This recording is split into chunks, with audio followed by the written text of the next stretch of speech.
We drove hours down bumpy tracks to try and see whales. So, how many did we see? It is day 101 of driving from the bottom of the world all the way to the top of the world, and this morning we woke up cliffside. Last night we drove an hour and a half down washboard roads and we were assured this was the best place to spot orcas. To make sure we didn't miss any, we took shifts watching the water. I think we sat here for a total of 6 hours, but so far we saw nothing.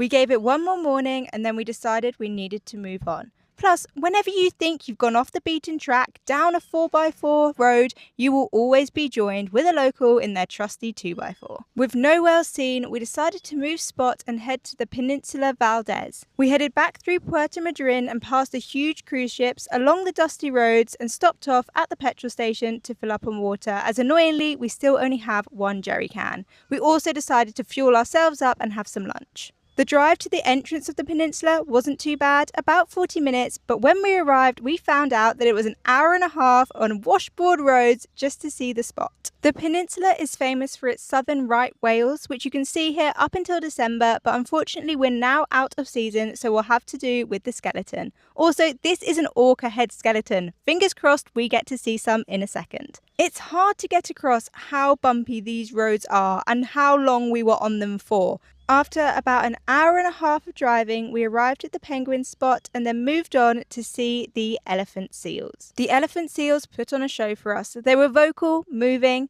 and even fighting for us on the beach. Also, we had some good news. The orcas were spotted here just hours before we arrived.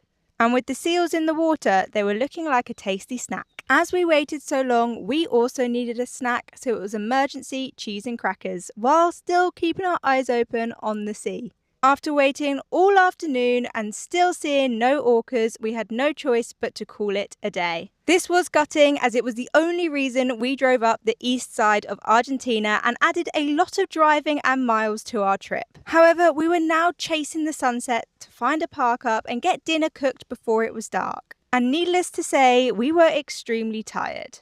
Luckily, we found this pull-off on the side of the road and we managed to make dinner and edit the 100-day video for you just before it got dark. The only thing left to do was the mounting of washing up that didn't quite get done before the sunset. This is the first time we've had to use the head torches in months, but now the sun is setting a lot earlier. We'll see you tomorrow from somewhere along the Pan American Highway.